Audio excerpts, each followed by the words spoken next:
Hello friends, welcome back to my channel Neha's kitchen. आज मैं आपके लिए लाई हूँ खिला खिला पोहा बनाने की रेसिपी। तो चलिए जल्दी से बनाना शुरू करते हैं।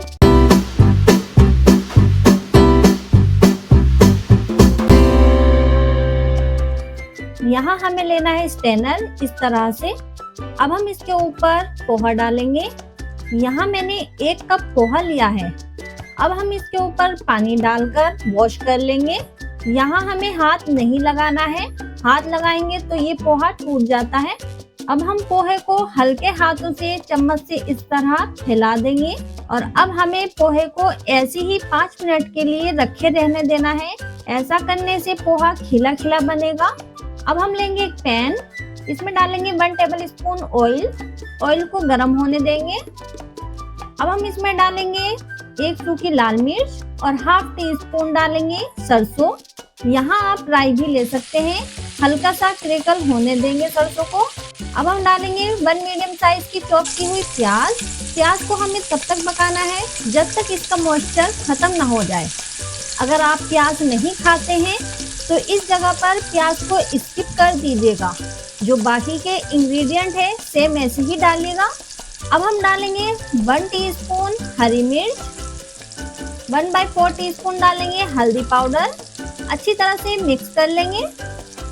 अब हम डालेंगे 2 टेबल स्पून रोस्टेड पीनट। अगर आप कच्ची पीनट लेते हैं तो आप प्याज के पहले ही डाल दीजिएगा।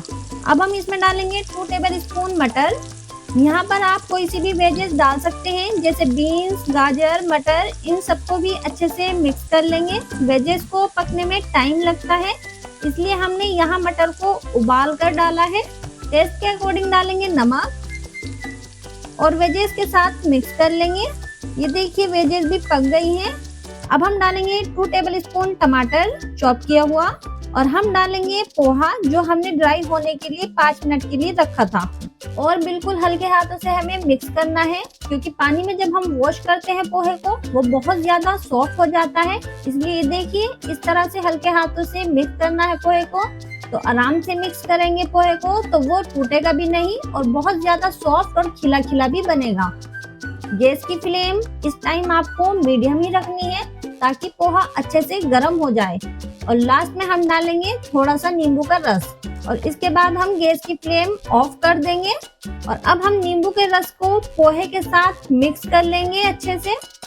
तो ये हमारा एकदम परफेक्ट पोहा बनकर तैयार है। अब हम इसे सर्व कर लेते हैं।